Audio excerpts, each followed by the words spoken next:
দেখতে পাচ্ছেন আপনাদেরকে আমরা নিয়ে চলে আসছি পদ্মা নদীর মাঝখানে, কারণ পদ্মা নদীর মাঝখানে এই জন্য আসছি। আর দেখেন যে কী পরিমাণে নদী কাটতেছে। আপনাদেরকে আজকে দেখাবো চরপাকার গ্রামটি, যেটি নদীতে ডুবে গেছে, সেই গ্রামটি দেখানোর চেষ্টা করবো। আর দেখেন প্রকৃতি কতটা সুন্দর, আর প্রকৃতি যতটা সুন্দর তার চেয়ে অনেকটাই ভয়ানক, সেটা আজকে আমরা দেখলাম। নদীর যে ঢেউ রয়েছে বা যে পানিগুলো যাচ্ছে, যে স্পিডে যাচ্ছে, আসলে এটা ভয় পাওয়ার মতোই ছিল। কারণ কেউ যদি প্রথম আসে তো অবশ্যই সে ভয় খেয়ে যাবে। আর দেখেন এখানে পোলাপাইন কিন্তু মাছ ধরতেছে বনশি দিয়া, কেচ্চা দিয়া, আর সে মাছগুলো কিন্তু আমাদের কাছে বিক্রি করে। বাট যাই হোক, এখানে অনেক রকমভাবেই ইনকাম করা যায়। আসসালামু আলাইকুম, কেমন আছেন সবাই? আশা করছি সবাই ভালো আছেন। আলহামদুলিল্লাহ আমরাও ভালো আছি আপনাদের দুয়াই এবং ভালোবাসাই। তো দেখতে পাচ্ছেন এখন আমরা আমরা এখন পদ্মা নদীর মাঝখানে আছি। আর পদ্মা নদীর যে ওয়েদার এবং স্কাই ওয়েদার এবং ওয়াটার দেখেন একসাথে মিশে গেছে।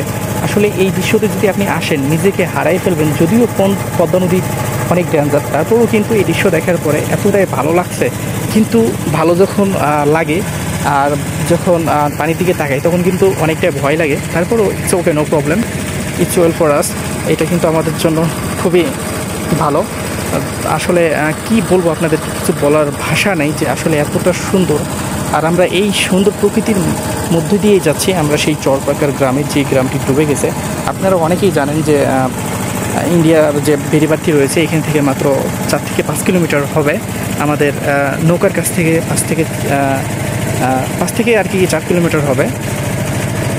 তো আপনারা অনেকেই শুনছেন যে পদ্মার বাঁধটি ছেড়ে দিয়েছে, যে কারণে পদ্মাতে পানি মানে যে আর কি বাড়াটা বৃদ্ধি পাচ্ছে দিন দিন। আর সেটাই আসলে চরপাকা গ্রামের মানুষের জন্য অনেক ডেঞ্জার হয়ে গেছে, বা চরপাকার গ্রামটি ডুবে যাচ্ছে। আর নদীতে অনেক পরিমাণে স্রোত রয়েছে। আপনারা অনেকেই জানেন যে পদ্মা নদীর যে স্রোতটা বিশেষ করে সেটা কিন্তু অনেক ভয়ানক, আর সেটা কিন্তু খুব ডেঞ্জার থাকে। আর ওই যে দেখতে পাচ্ছেন ওই গ্রামটি হচ্ছে যে সেই চরপাকার গ্রাম, কালো হয়ে যেটি দেখা যাচ্ছে। আর এই যে কালো হয়ে এই পাশতেই দেখা যাচ্ছে যেটা অনেক দূরে, সেগুলো হচ্ছে যে আর কি বালুচর। সেখানে কিন্তু হাজার হাজার গরু বা লাখ লাখ গরু থাকতো। আর আমি কিন্তু একটু ভাবসাব নিয়ে দাঁড়াইছিলাম যে আমার ক্যামেরাম্যান হচ্ছে যে আমার ভাগনারে কইছিলাম যে আমার ভিডিও করো মামা, আমি একটু দেখা যাচ্ছে যে জ্যাকের মতো হয়ে দাঁড়াই, টাইটানিকের জ্যাকের মতো হয়ে দাঁড়াই। বাট আসলে এই প্রকৃতি এতটাই সুন্দর ছিল, বা তার ওয়েদার এবং হচ্ছে যে সব কিছু মিলায় একটা ওয়েল প্লেসমেন্ট ছিল আমাদের জন্য। আর আপনারা দেখেন যে আসলে স্কাই এবং সানটারে দেখেন যে কী লাইটিং দিতেছে। আসলে এই ভিডিওর মধ্যে যেটা দেখছেন তার চেয়ে আসলে অনেকটাই সুন্দর। এখানে চাইলে আপনারা অ্যাজ আ ট্যুরিস্ট হিসাবে এই জায়গাগুলোকে ভিজিট করতে পারেন। এক একটা নৌকার ঘোরার জন্য পুরো চরপাকার গ্রামটি সহকারে, ইন্ডিয়ার বর্ডার সহকারে, ফারাক্কা বাঁধ সহকারে আপনাদের কাছে 800 থেকে 900 টাকা চার্জ করবে। তো অনেকক্ষণ ঘুরতে পারবেন, 3-4 ঘন্টা ঘুরতে পারবেন, সমস্যা নেই। আর আমরা এখন প্রায় চলে আসছি সেই চরপাকার গ্রামটির কাছে, যেটি কেটে যাচ্ছে বা যেটি হচ্ছে যে নেমে যাচ্ছে নদী দিয়া বা নদীতে নেমে যাচ্ছে। আসলে আপনাদেরকে বলি যে ইন্ডিয়ায় কিন্তু প্রতি বছরই যেভাবে পানি ছাড়ে, এই বছরও কিন্তু ঠিক সেইভাবেই পানি ছাড়ছে। তো এটা আমাদের জন্য নর্মালি বা এটা স্বাভাবিক, অস্বাভাবিক কিছু না। হ্যাঁ, এবার একটু পানি বৃদ্ধি পাইছে, তবে এইখানকার মানুষ যেগুলো রয়েছে তারা কিন্তু চাচ্ছে যে পানি বৃদ্ধি পাক, এবং হচ্ছে যে পানি বৃদ্ধি পাওয়ার কারণে দেখা যাচ্ছে জমিগুলো ডুবে যাবে। জমিগুলো ডুবলে নতুনভাবে একটা জমিতে প্রাণ পাবে। আর এই নদীতে যখন প্রাণ পাবে তখন দেখা যাচ্ছে যে নদীর বিশেষ করে জমির ফসলগুলো খুবই ভালো হবে, বা ফসলগুলো খুবই ভালোভাবে হবে। এই জন্য এরা বলে। তবে তারা চায় না যে তাদের বাড়িঘর ডুবে যাক। কিন্তু আমাদের যদি হেল্প করার সাধ্য থাকতো অবশ্যই আমরা তাদেরকে হেল্প করতাম। তারপরও আমরা কিছু টাকা ডোনেশন দিছি, বিশেষ করে আমি।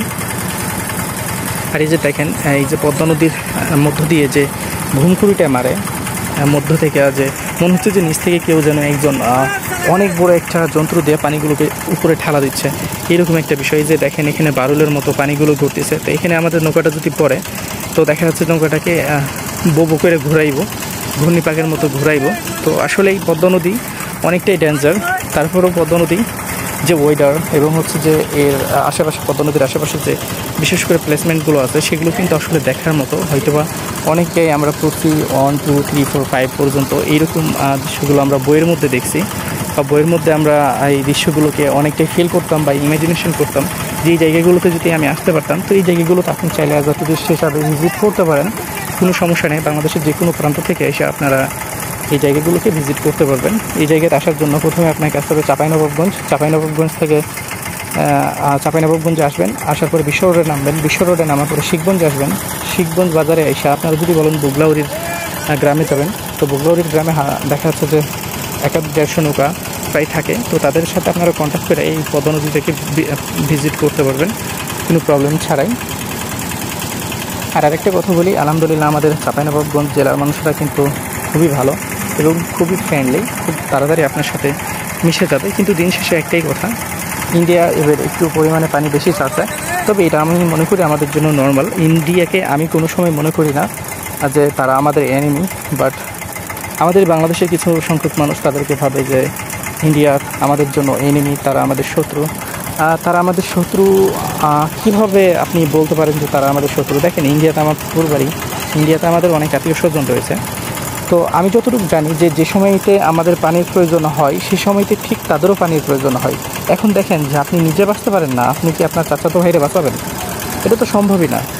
আপনার বেলা যদি হয় চাচাতো ভাইরে বাঁচাবেন না, তাহলে তাদের বেলা কেন হবে যে সে আপনার বাংলাদেশ চাচাতো ভাইকে বাঁচাবে কেন? তাদেরই তো পানি হয় না, তাদের হাজার হাজার কৃষক জীবন দিয়ে দেয়, ফাঁসিতে লোককে যে বিষ খেয়ে মরে পানির জন্য, তাহলে তারা পানি রিজার্ভ রাখবে না? তাদেরই পানি হয় না। অনেক জায়গাতে আছে, তামিলনাড়ুর অনেক জায়গাতে আছে যেগুলোতে পানি ওঠে না এখন পর্যন্ত, তো পানি পাওয়া যায় না। তাদের যে কতটা কষ্ট সেটা তো বাংলাদেশের মানুষ, আমি মনে করি আলহামদুলিল্লাহ বাংলাদেশের মানুষ অনেকটা ভালো রয়েছে এই বিষয়টা, যে বাংলাদেশের মানুষ বিশেষ করে পানির সংকটে খুবই কম রয়েছে। যদিও আমার জানা নেই যে আসলে কোনো জেলাতে পানির সংকট রয়েছে কিনা। তো দেখেন ওয়েদারটাও অনেক সুন্দর। আর আমরা এখন ওদেরকে বলতেছি যে মামা নৌকাটা ধরো, কারণ নৌকার যে স্পিডটা সেটাও কমে গেছে, নৌকাকে মনে হচ্ছে ভিতর দিকে বসাই নেবে। এখানে যেহেতু যে গন্ডি পাখির মতো ঘুরতেছে আর স্রোতের বেগটাও অনেক বেশি ছিল, যে কারণে একটু ভয় পাইছিলাম। তবে যাই হোক, আমরা অবশেষে চলে আসছি কান্ধাতে। তবে আমি যে ইন্ডিয়ার বিষয়টা নিয়ে কথা বলছিলাম আপনাদের সাথে, দেখেন ইন্ডিয়াতে অনেক জায়গা আছে, তামিলনাড়ু, তারপরে কেরালা, এইসব জায়গাগুলোতে পানি পায় না। এসব জায়গাগুলোতে কৃষকেরা যে জমিতে পানি দেবে সেই পানিগুলো পায় না। তাহলে ইন্ডিয়া আমাদেরকে পানি দেবে কেন? ওরা তো নিজেরাই বাঁচতে পারে না। সবসময় একটা জিনিস নিজের মতো করে বিশ্লেষণ করলে হবে না, আসলে বুঝতে হবে যে ইন্ডিয়া কেন পানি দেয় না। তারা রিজার্ভ রাখে কী করে? তাদের নিজের দেশকে তো বাঁচাইতে পারে না, আপনাকে কোথা থেকে বাঁচাবে? আর আমি মনে করি যে আমাদের চাঁপাইনবাবগঞ্জে কোনো সময় পানির সংকট হয় না, বা চাঁপাইনবাবগঞ্জে পানির এই জন্য কোনো সমস্যা আলহামদুলিল্লাহ নাই। তারপরেও দেখছেন যে প্রকৃতি এমনভাবে ভয়ানকভাবে আসতেছে, কোনো সময় পানি দিচ্ছে না। এমন কিছু সময় হচ্ছে যে সময়তে পানি হইতো সেই সময়তে দেখা যাচ্ছে যে ঠান্ডা, কোনো সময় দেখা যাচ্ছে, বিশেষ করে আমাদের যে ঋতুগুলো আছে 6টা ঋতু, সেই ঋতুগুলো একবারে, এখন তো 2টা ঋতু আছে আমি মনে করি, তারপর ঋতুগুলো চেঞ্জ হয়ে গেছে পুরোপুরিভাবে। আমরা কোনোভাবে আমরা ইন্ডিয়াকে আমাদের এনিমি বলতে পারি না, বা তারা আমাদের শত্রু, এমন কথা আমার মুখ দিয়ে তো বেরোবে না। আপনারা এখন অনেকে বলতে পারেন আমি ইন্ডিয়ার দালাল, যদি বলেন কোনো সমস্যা নাই, I am broker of India, no problem. আমি যদি মনে করেন যে আমি তাদের দালাল, তো ভাবতে পারেন। যেহেতু আমি ইন্ডিয়াতে গেছি, আমি ইন্ডিয়াটাকে ঘুরছি, সো আই ফিল ইট। আমি জানি যে ইন্ডিয়ার অবস্থা কী। আজকে যে পরিমাণ পানি দিচ্ছে দেখেন, ফেনী, নোয়াখালী, চট্টগ্রাম, এগুলো কিন্তু খুবই নিচু জায়গা, সো তারাকেও বাঁচতে হবে। আর আপনি যদি আল্লাহকে বিশ্বাস করেন তাহলে তো অবশ্যই মানতে হবে যে এটা একটা আল্লাহ, মহান আল্লাহর এটা কোনো পরিকল্পনা রয়েছে, বা একটা ভালো কিছু হবে ইনশাল্লাহ তাদের সাথে, যে কারণে এই পানিগুলো দিয়ে তারা আর কি ফেনী বা নোয়াখালীর মানুষেরা ডুবে গেছে। সো আপনি যদি আল্লাহকে বিশ্বাস করেন তাহলে আপনি ইন্ডিয়ার দোষ দেবেন কেন যে ইন্ডিয়ার কারণে ডুবছে? আপনি তো শিরিক করতেছেন ডাইরেক্ট। তো যাই হোক, আপনারা ভালো থাকবেন, সুস্থ থাকবেন। আর আমরা আপনাদেরকে আসলে দেখানোর চেষ্টা করলাম সেই পদ্মা নদীর চর এলাকার গ্রামগুলো। আর দেখেন যে আসলে নদী কাটতেছে, তবে আমাদের যারা বাংলাদেশের মানুষ রয়েছে তারা শুধু ওই ইউটিউবের কমেন্ট বক্সে, ফেসবুকের কমেন্ট বক্সে যে প্রতিবাদ করতে পারে। আমরা কিন্তু বাইরে থেকে শত্রু জন্মাই না, আমাদের বাংলাদেশের মধ্যে আমাদের হাজার শত্রু, সেটা আমার বাঙালি ভাইরাই, ঠিক আছে? সো বাইরের শত্রুর আমাদের প্রয়োজন, আমাদের জন্য বাংলাদেশের শত্রুরাই যথেষ্ট বাংলাদেশকে ধ্বংস করার জন্য। বাইরে থেকে শত্রু নিয়ে আসার কোনো প্রয়োজন নেই, এতটুকু মাথায় রাখবেন। তো সব মিলিয়ে কিন্তু আসলে আপনাদেরকে দেখানোর চেষ্টা করলাম, ভিডিওটিকে শেয়ার করে দেবেন। আর চাঁপাইনবাবগঞ্জের মানুষ এখন নর্মালি আছে, কোনো সমস্যা নেই। যদি এরকম কোনো সমস্যা দেখা দেয় তো অবশ্যই সর্বপ্রথম আমি আপনাদেরকে আপডেট করব, নো প্রবলেম। আমি আপনাদেরকে জানানোর চেষ্টা করব আমার এই ভিডিওটির মাধ্যমে। তো সব মিলিয়ে কিন্তু সব কিছুই নর্মাল আছে, কোনো সমস্যা নেই। তো ওই যে ওটা হচ্ছে আমাদের নৌকা, যে নৌকাটি আমাদের এটা ফ্রেন্ড বলতে পারেন বা ভাইও বলতে পারেন। তো সে নিয়ে আসছে, আমাদের নৌকার খরচ ছিল মাত্র 300 টাকা। 300 টাকা দিয়ে আমরা অনেক কিছুই করছি। 300 টাকা না, একটু বেশি ছিল, 200 টাকা ও দিছে আর 300 টাকা আমি দিয়েছি। এটা অনেক টুক ঘুরছে। আর নৌকাগুলো কিন্তু খুবই স্পিডে চলে। তো যাই হোক, ভালো থাকবেন, সুস্থ থাকবেন, পাশাপাশি আমাদের ইউটিউব চ্যানেলটির সাথে থাকবেন। আশা করছি যে এই ভিডিওটি আপনাদের ভালো লাগছে। Stay well and stay safe. ভালো থাকুন, সুস্থ থাকুন, পাশাপাশি আমাদের ইউটিউব চ্যানেলটির সাথে থাকুন। আল্লাহ হাফেজ, টেক কেয়ার, আসসালামু আলাইকুম।